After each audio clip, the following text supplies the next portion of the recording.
السلام عليكم ومرحبا بكم في حلقة جديدة من قناة حرفة ونجاح. اليوم جبت لكم مشروع هايل بسيط، ما يحتاج راس مال كبير وتقدري تبداي به من دارك. نعرف باللي بزاف ناس تحوس على افكار مشاريع صغيرة يديروا بها دخل، ولا حتى ديك البداية حاجة تمدلك الطريق للمشروع اكبر.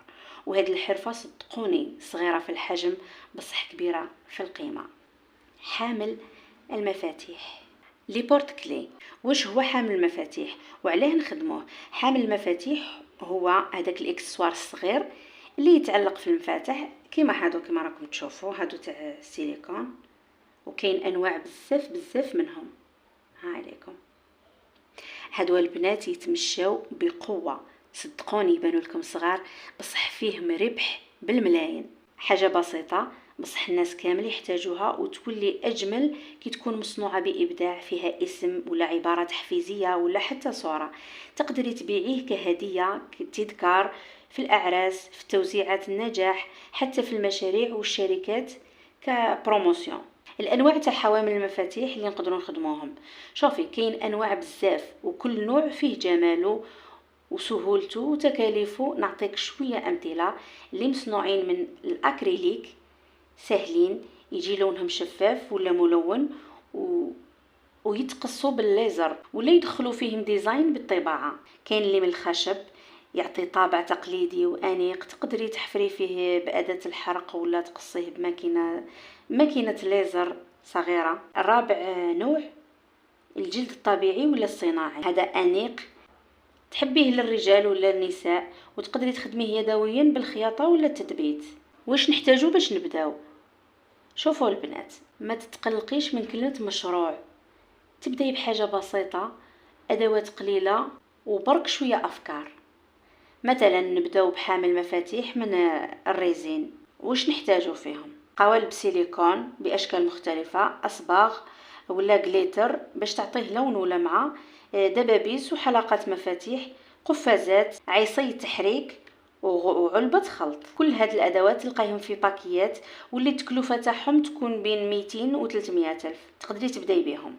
بصح نجي ديريكت للسؤال اللي طرحوه بزاف من الناس: وشحال تكلفة القطعة وشحال نقدر نربح منها؟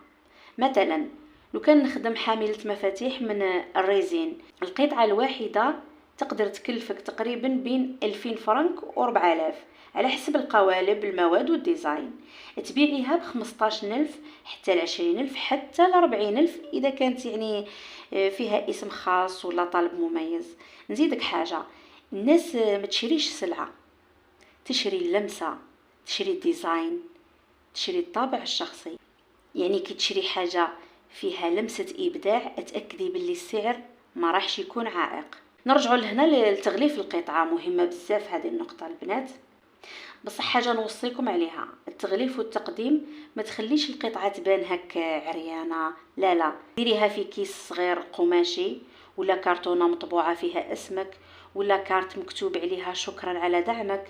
هكذا تحافظي على التفاصيل، الزبون يحس بقيمة الخدمة ويرجع لك ويهدر عليك بالخير. وين نبيع وكيفاه نلقى الزبائن؟ هذا الاشكال اللي يعانوا منه بزاف اخوات. في البدايه تقدري تبيعي للناس اللي تعرفيهم، العائله، الجيران، الزميلات، الاصحاب في الفيسبوك. بصح تفتحي بابك الاوسع وين؟ في الانستغرام والتيك توك.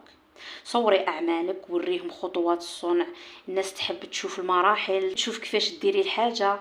ومن بعد حطي صور واضحه، استعملي ضوء طبيعي، ديري خلفيه نظيفه ووري الحامله كانها تحفه.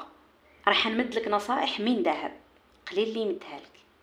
ما تبدايش بكميات كبيره، جربي السوق الاول، خدمي ديزاينات مختلفه، شوفي واش يلقى اعجاب اكثر، اسمعي للزبائن وخدمي حسب الطلبات تاعهم. كل حاملة مفاتيح ديري فيها طابعك الخاص حتى لو صغير.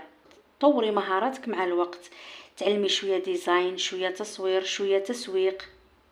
صدقيني اختي، ما كاينش حاجة اسمها مشروع صغير، كاين مشروع بديتيه بقلبك وبالنية وربي رايح يبارك فيه.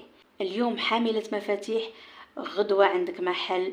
المهم تبداي والمهم تخدمي بحب. إذا عجبكم الفيديو ما تنسوش تخليو لايك وتشتركوا في القناة. نلقاكم في فيديو جديد ان شاء الله. سلام.